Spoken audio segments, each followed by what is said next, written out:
आत्मोत्कर्ष का साधना मार्ग। लेखक पंडित श्रीराम शर्मा आचार्य।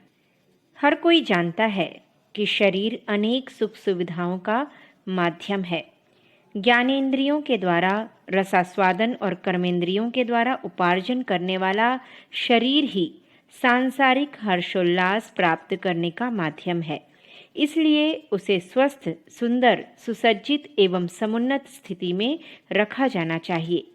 इस तथ्य से सभी अवगत हैं, अस्तु सभी यह अपनी अपनी सुविधा और समझ के अनुसार प्रयत्न करते हैं कि शरीर की साज संभाल में कुछ उठा न रखा जाए। उत्तम आहार विहार इसी दृष्टि से जुटाया जाता है। तनिक सा रोग कष्ट होते ही चिकित्सा की सहायता ली जाती है।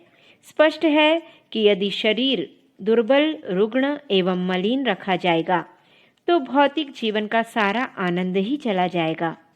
शरीर की ज्योति ही मस्तिष्क की उपयोगिता है। आत्मा की चेतना और शरीर की गतिशीलता का भौतिक व आत्मिक समन्वय का प्रतीक है यह मन मस्तिष्क। इसकी अपनी उपयोगिता है। मन की कल्पना, बुद्धि का निर्णय, चित्त की आकांक्षा और अहंता की प्रवृत्ति, इन चारों से मिलकर अंतःकरण चतुष्टय बना है।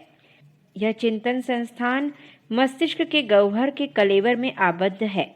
यूं उसका नियंत्रण और क्रियाकलाप समस्त शरीर के अंग प्रत्यंगों में देखा जा सकता है। सभ्यता, संस्कृति, शिक्षा, दीक्षा द्वारा मस्तिष्क को विकसित एवं परिष्कृत करने के लिए हमारी चेष्टा निरंतर रहती है, क्योंकि भौतिक जगत में उच्च स्तरीय विकास एवं आनंद उसी के माध्यम से संभव है। सुशिक्षित व्यक्ति ही नेता, कलाकार, शिक्षक, डॉक्टर, इंजीनियर, शिल्पी, वैज्ञानिक, साहित्यकार, ज्ञानी, व्यवसायी आदि सम्मानित पद प्राप्त कर सकते हैं, सभ्य और संस्कृत समझे जा सकते हैं। अशिक्षित एवं मस्तिष्कीय दृष्टि से अविकसित व्यक्ति आजीवन हेय स्थिति में पड़े रहते हैं। उन्हें प्रगति की घुड़दौड़ में पिछड़ा हुआ ही पड़े रहना होता है। इस तथ्य को समझने के कारण हर कोई अपने ढंग से ज्ञान वृद्धि का, मानसिक विकास का प्रयत्न करता है। यह तो हुई शरीर और मन की बात। थोड़ी गहराई से यदि विचार किया जाए तो प्रतीत होता है कि शरीर से बढ़कर मन और मन से बढ़कर आत्मा है। इन दोनों का सम्मिश्रण ही हम हैं। शरीर श्रम का उपार्जन सीमित और स्वल्प है, पर परिष्कृत मस्तिष्क तो असीम कमाई कर सकता है।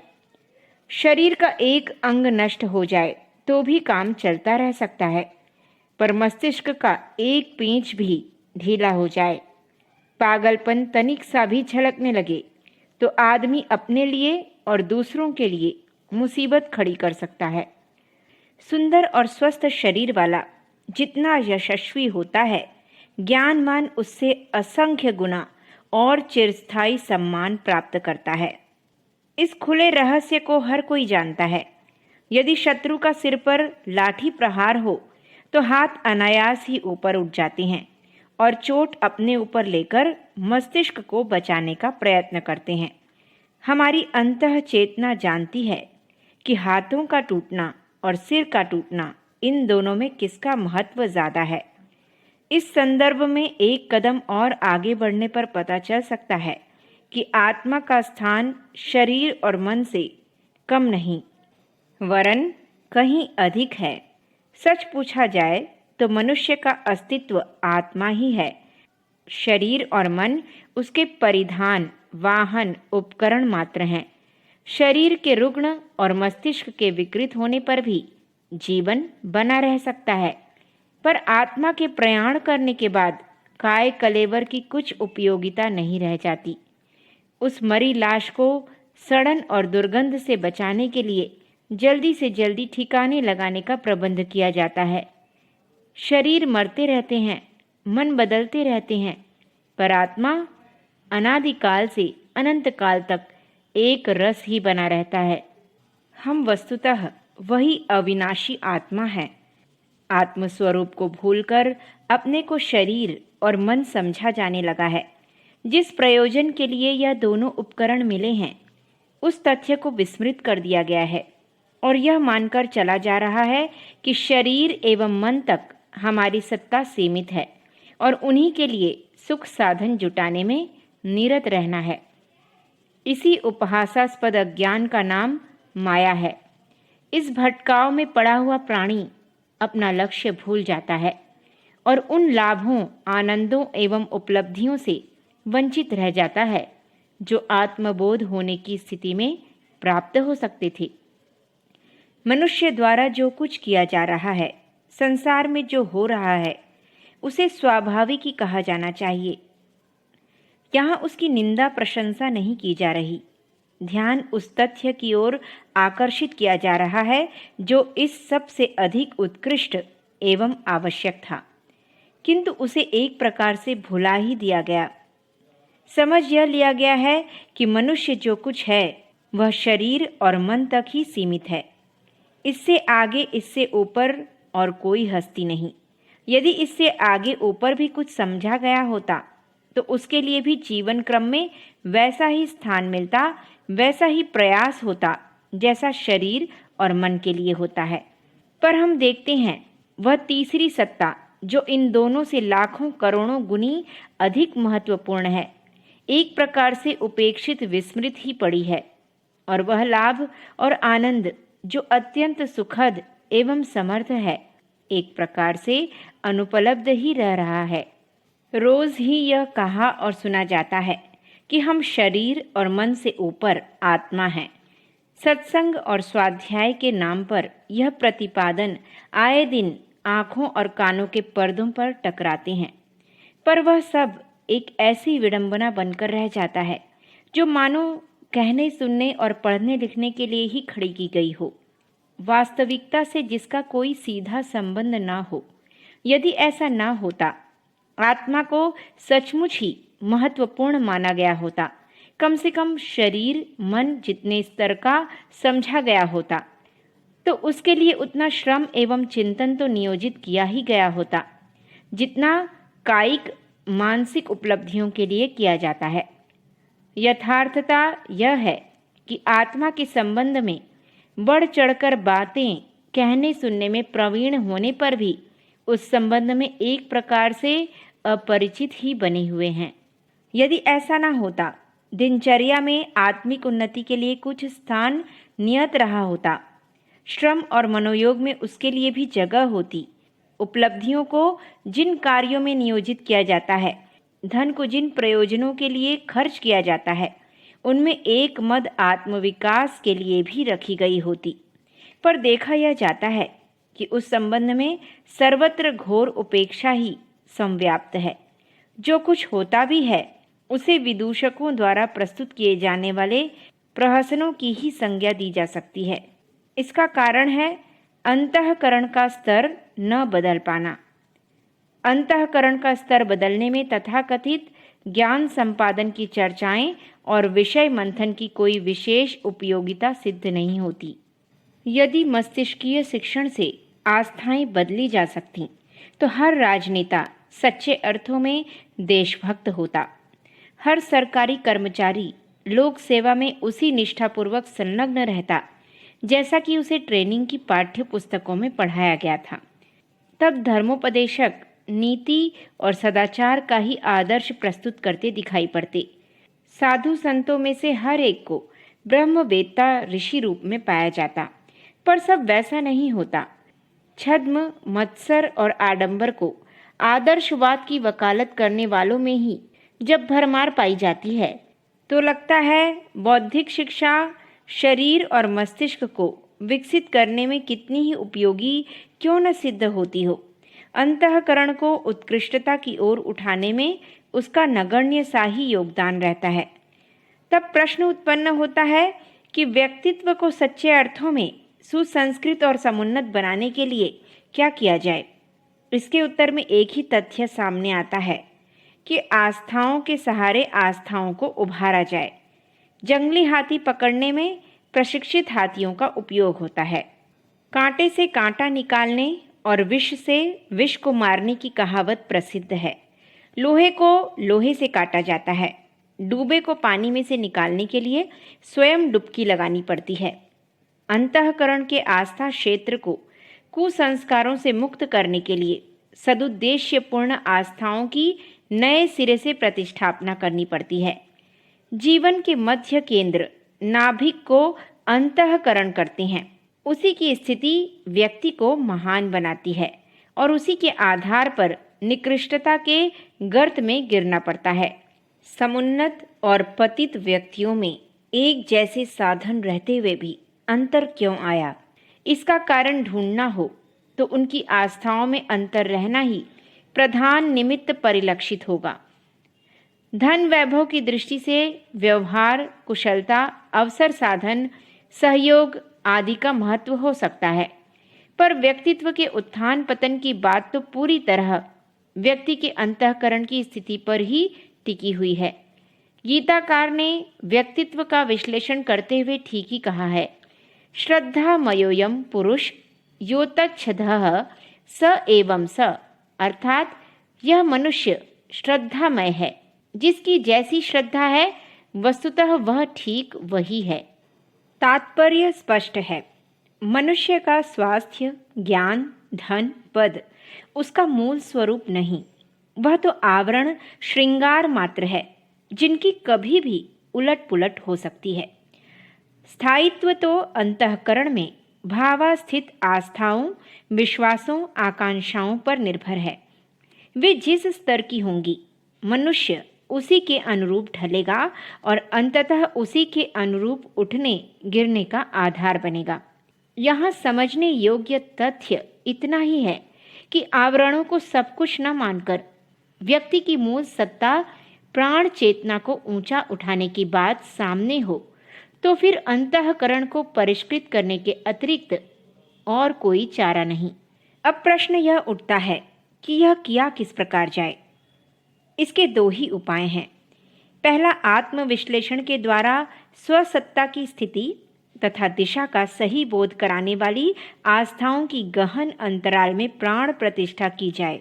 दूसरा, साधनाओं के क्रियाकलाप द्वारा संचित कुसंस्कारों को उखाड़ने और उत्कृष्ट आस्थाओं को जमा सकने में समर्थ प्राण शक्ति को प्रखर बनाया जाए। प्रथम उपाय के लिए ब्रह्म विद्या का तत्व दर्शन का अवगाहन करना होता है। अध्यात्म विज्ञान का ज्ञान भाग इसी के लिए विनिर्मित हुआ है। आत्मबोध के लिए उच्च स्तरीय स्वाध्याय, सत्संग, मनः चिंतन की आवश्यकता पड़ती है। आत्मचिंतन और आत्ममंथन पर विचार शक्ति को केंद्रित करना होता है। भगवान बुद्ध आदि आत्मज्ञानियों को अपनी साधना का केंद्र बिंदु इसी को मानकर चलना पड़ा था। अध्यात्म की भाषा में इसे योग कहते हैं। योग का अर्थ है जोड़ना। यह चिंतन पर प्रक्रिया है। आत्मा को परमात्मा से, जीव को ब्रह्म से, सामान्य को असामान्य से संबद्ध करने के लिए चिंतन का उपयोग भी करना पड़ता है और भावनाओं का भी। ब्रह्म विद्या का विशालकाय कलेवर इसी प्रयोजन के लिए खड़ा किया गया है। योग क्रियापरक नहीं, विचार पूरक है। उसकी परिधि में आत्मा और परमात्मा के बीच जुड़े हुए असंख्य सूत्रों का विविध आधारों पर गहन चिंतन करना पड़ता है। दर्शन शास्त्र की रचना इसीलिए हुई है। इसी परिधि में भावनाओं को उच्च स्तरीय प्रगति की दिशा में उभारना भी आता है। इसे भक्ति कहते हैं।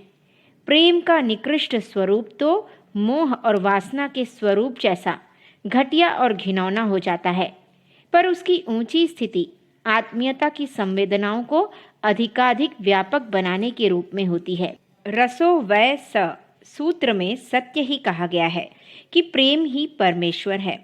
इससे बढ़कर सरसता अन्यत्र कहीं है ही नहीं। जिस पदार्थ या प्राणी पर आत्मीयता बखेर दी जाती है, उसी में सुंदरता एवं सरसता की अनुभूति होने लगती है।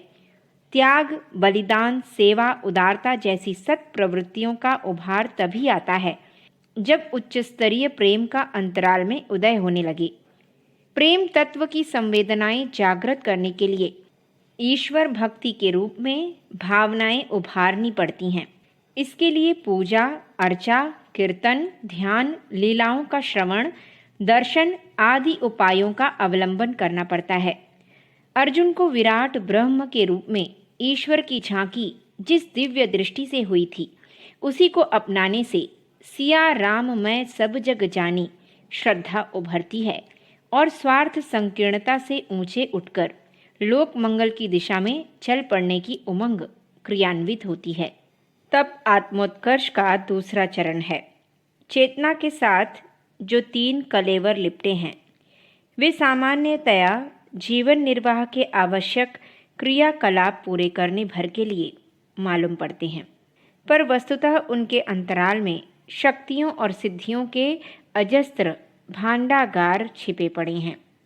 इस रत्न राशि को खोज निकालने और उखाड़ उभार कर ऊपर ले आने की वैज्ञानिक पद्धति का नाम तप है। स्थूल, सूक्ष्म और कारण शरीरों की मोटी गतिविधियां सर्वविदित हैं। स्थूल शरीर रक्त मांस का बना, क्रियाकलाप के उपयुक्त और जीवन धारण की आवश्यक कार्य पद्धति पूरी करने के लिए बना है। सूक्ष्म शरीर से मन और बुद्धि के विविध कार्य संपन्न होते हैं। कारण शरीर भावनाओं का केंद्र है। इच्छाएं, प्रेरणाएं, उमंगे, संवेदनाएं इसी में भरी रहती हैं। संतोष, असंतोष, आनंद, अवसाद का अनुभव इसी में होता है। इन तीनों शरीरों की मिलीजुली गतिविधियों को जीवन का स्वरूप कहते हैं। यह सामान्य बात हुई। असामान्य को देखा खोजा जाए तो प्रतीत होगा कि शरीर की ओजस्विता, मस्तिष्क की मनस्विता और अंतःकरण की तेजस्विता की सामर्थ्य कितनी महान है। यह चेतनात्मक ऊर्जाएं जिसमें जितनी मात्रा में बढ़ी चढ़ी होती हैं वह उतना ही प्रभावी, पराक्रमी, समुन्नत एवं अभिवंदनीय बनता चला जाता है। यही वह वैयक्तिक चुंबक है जिसके सहारे सिद्धियां, सफलताएं, विभूतियां अनायास ही खिंचती चली आती हैं। सामान्य परिस्थितियों में जन्मे और गए गुजरे साधनों से काम चलाने वाले व्यक्ति भी जब पग पग पर आने वाले अवरोधों, अभावों, संकटों और संघर्षों का सामना करते हुए दुस्साहसी शूरवीरों की तरह प्रगति पथ पर एक एक सीढ़ी पार करते हुए सफलता के उच्च शिखर पर जा पहुंचते हैं, तो उस चमत्कार के पीछे यही चुंबकत्व काम कर रहा होता है। इतिहास में ऐसे अनेकों महामानवों की यश गाथाएं भरी पड़ी हैं जो परिस्थितियों की दृष्टि से गई गुजरी स्थिति में रहते हुए भी प्रखर मनःस्थिति के कारण आश्चर्यजनक सफलताएं प्राप्त कर सके। उन्हें ऊंचा उठाने और आगे बढ़ाने में कौन शक्ति काम कर रही थी, इसकी खोजबीन करने पर एक ही निष्कर्ष निकलता है कि उनके व्यक्तित्व को प्रखरता ही शक्तिपुंज बनी रही है और उसी ने स्वल्प साधनों के सहारे महानतम प्रयोजन सिद्ध किए। यह वैयक्तिक चुंबक हर व्यक्ति के भीतर न्यूनाधिक मात्रा में मौजूद है। वह आत्मा का गुण है।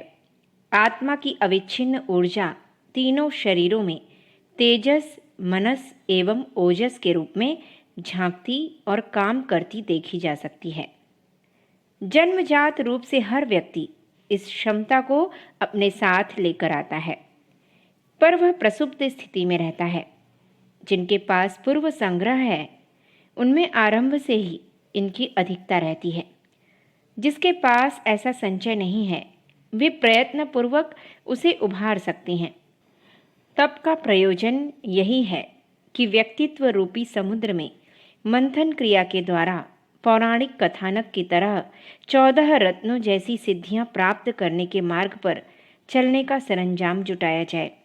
तप का स्वरूप है तपाना, गर्म करना। आग पर करने से सामान्य वस्तुओं की भी उपयोगिता बढ़ाई जा सकती है, फिर व्यक्तित्व की प्रखरता उससे क्यों न बढ़ेगी। कच्चे अन्न को चूल्हे पर पकाकर मिष्ठान पकवान बनते हैं। ईंटों को भट्टे में लगाने वे टिकाऊ बन जाती हैं। धातुओं को शुद्ध और सुदृढ़ बनाने के लिए उन्हें भट्टी में डाला जाता है।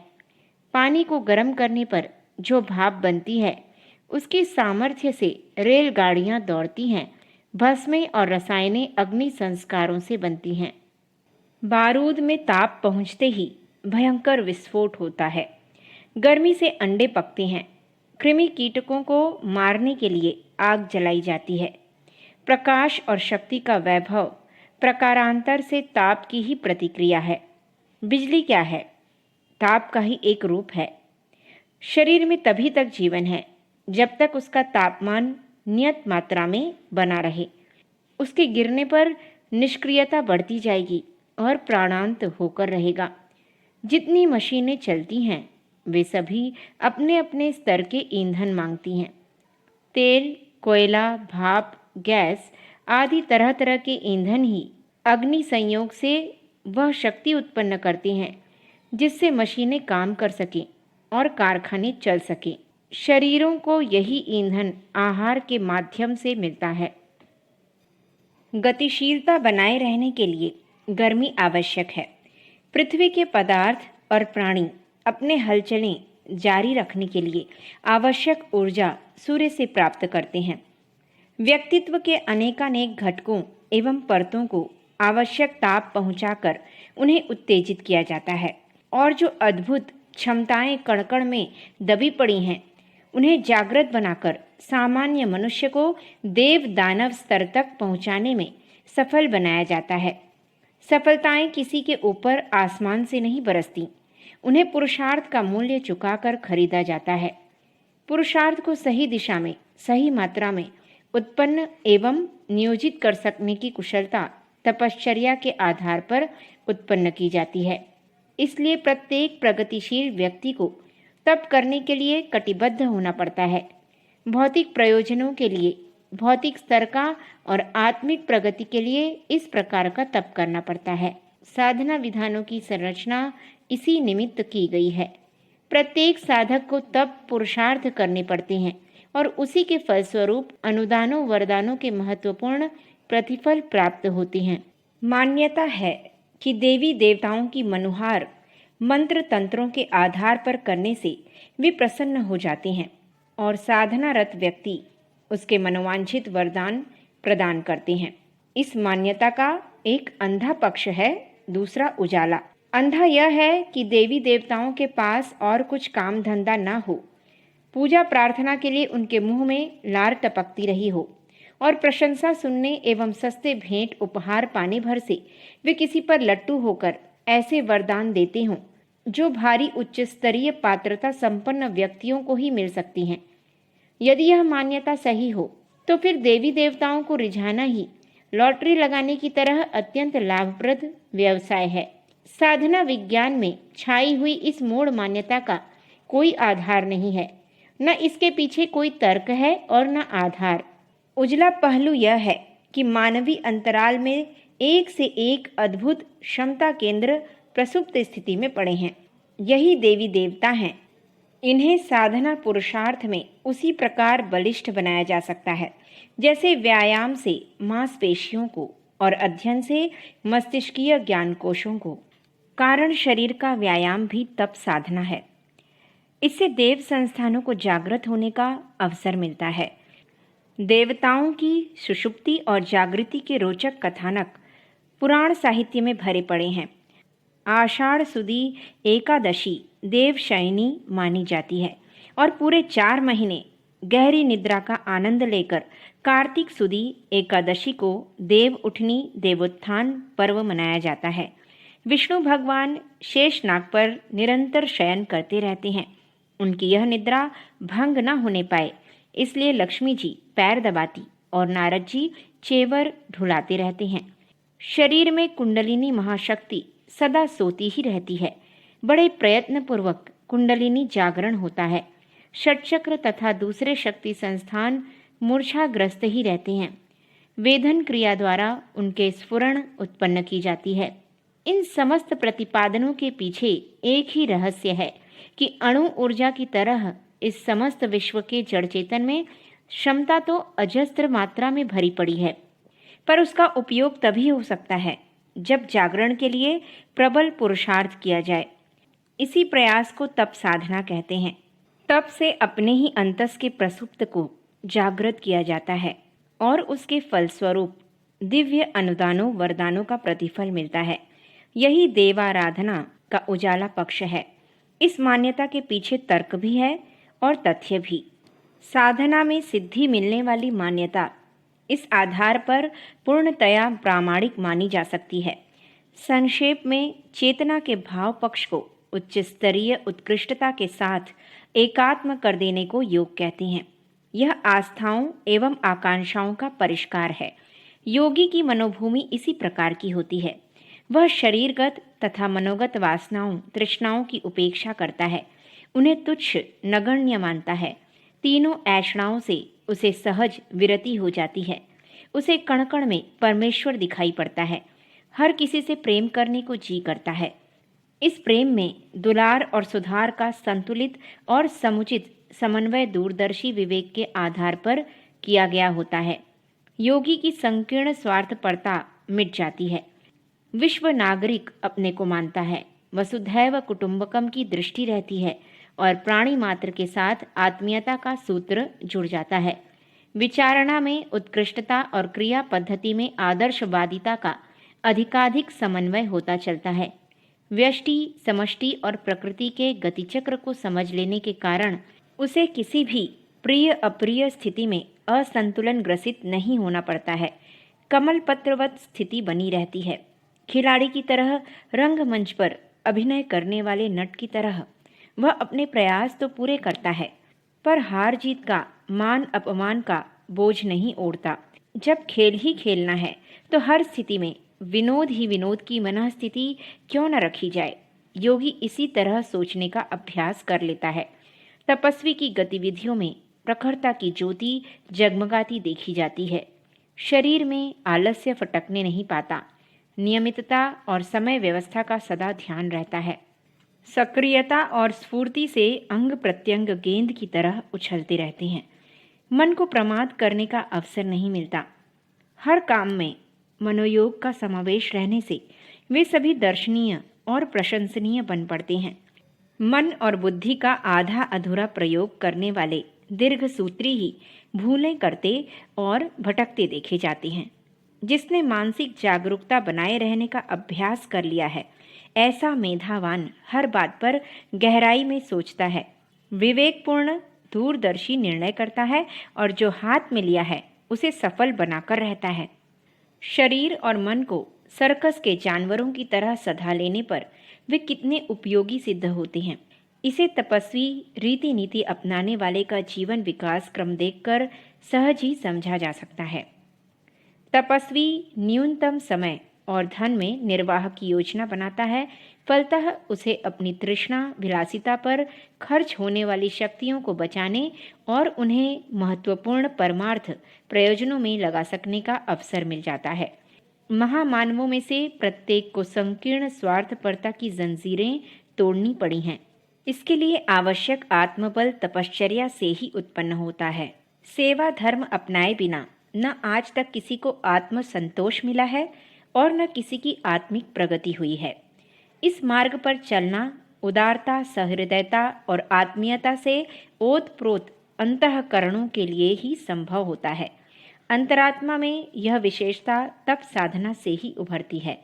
अंतः और बाह्य क्षेत्र में घुसी हुई अवांछनीयताओं से संघर्ष करना, प्रतिपक्ष के आघात बिना उद्विग्न हुए सहते रहना, यह शूरवीरों और दुस्साहसियों का ही काम है। ऐसा दिव्य स्वभाव प्रायः पूत मनःस्थित में ही उत्पन्न होता है।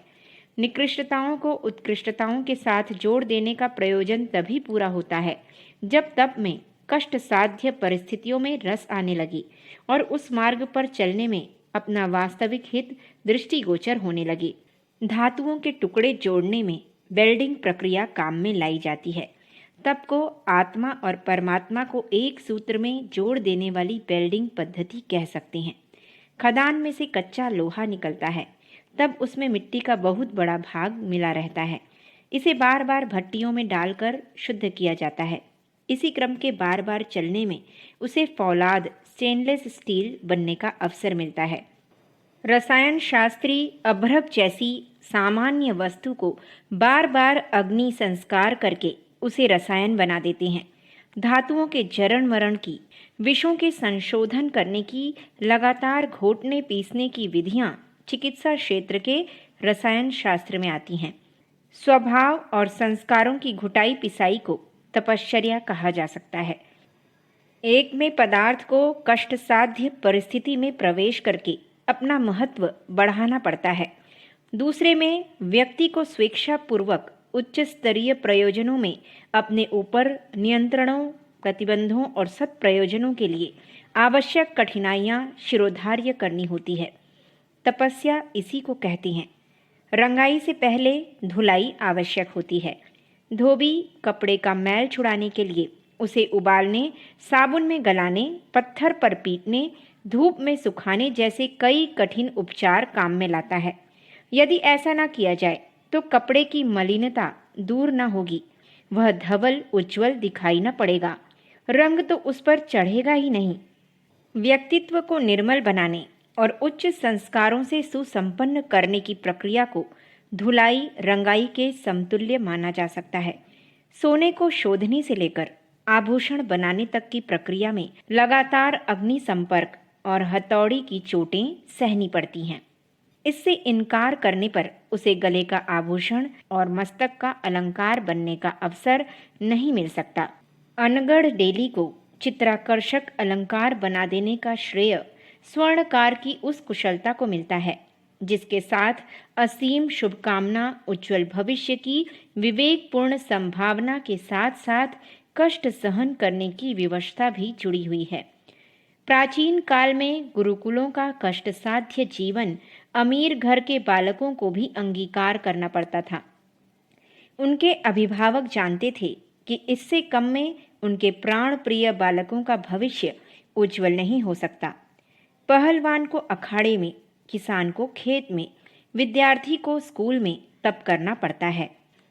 यदि वे सुविधा और सरलता की बात सोचते रहें, मन की मौज को प्रधानता देते रहें, तो फिर समझना चाहिए कि इनमें से एक को भी सफलता न मिल सकेगी और उनके मनोरथ किसी प्रकार पूरे न होंगे।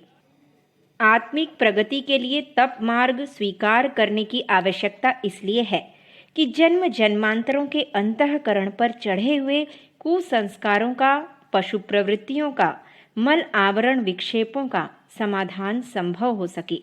आत्मशोधन की जितनी भी महिमा गाई जाए उतनी ही कम है। हठ योग में नाड़ी शोधन के 6 कर्म प्रधान हैं। राजयोग में यम नियम की प्रमुखता है। गुण कर्म स्वभाव का परिशोधन प्रथम और आसन, प्राणायाम, प्रत्याहार, धारण, ध्यान दूसरा चरण है। जीर्ण रोगियों को चिकित्सक लोग वमन, विरेचन, स्नेन, स्वेदन के 5 कर्मों द्वारा मल शोधन कर्म करते हैं। प्राकृतिक चिकित्सा का तो आधार ही यह है। वास्ति कर्म और उपवास द्वारा मल निष्कासन करने की बात को ही रोग मुक्ति का प्रधान आधार मानते हैं। नए घर में प्रवेश करने से पूर्व उसकी धुलाई पुताई कराई जाती है। तप द्वारा कुसंस्कारों का निराकरण करना इसलिए आवश्यक है कि उसके बिना वहाँ दैवी सुसंस्कारों का अवतरण संभव ही न हो सकेगा। मल त्याग द्वारा पेट खाली कर लेने के उपरांत ही भूख लगती है और भोजन करने का लाभ मिलता है। गंदी सांस छोड़ने के पश्चात ही नाक में नई स्वच्छ सांस का प्रवेश होता है।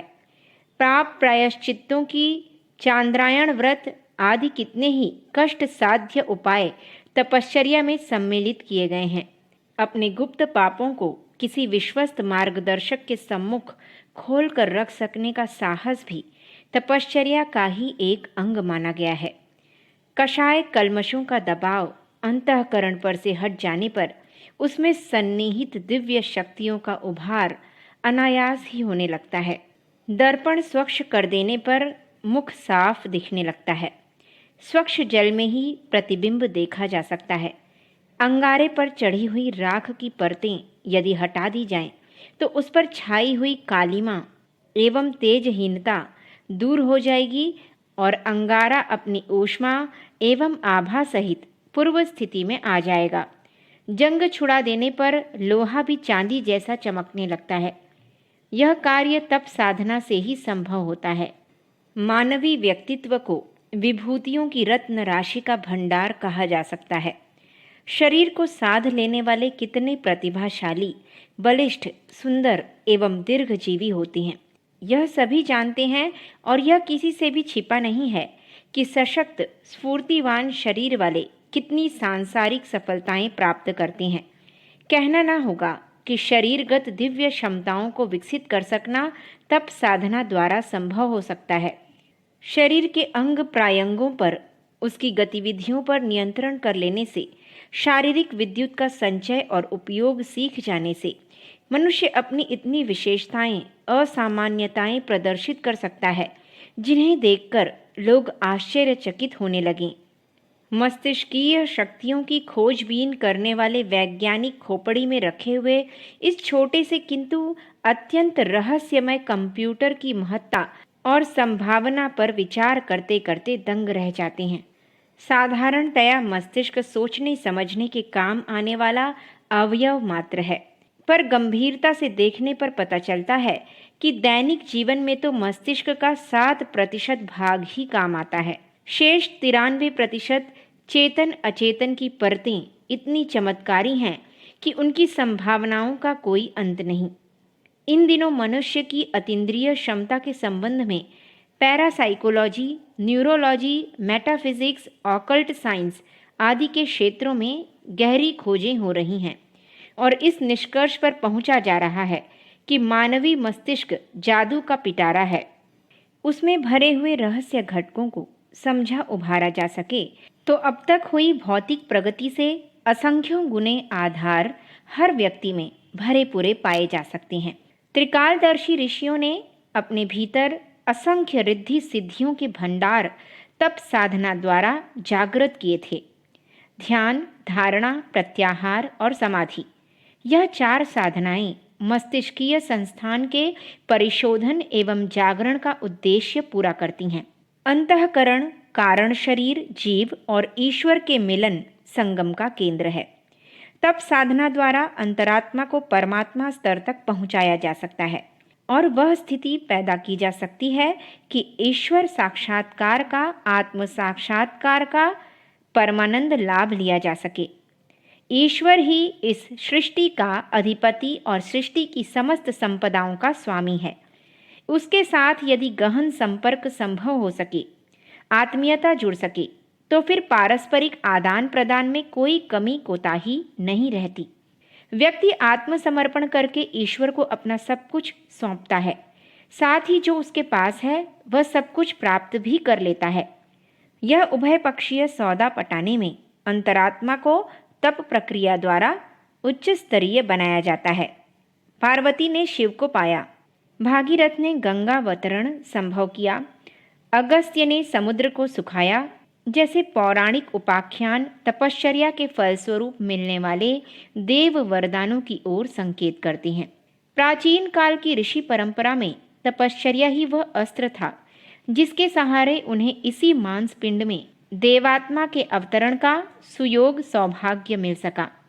चेतना का परिष्कार एवं उत्कर्ष मानव जीवन का सबसे बड़ा लाभ एवं पुरुषार्थ है।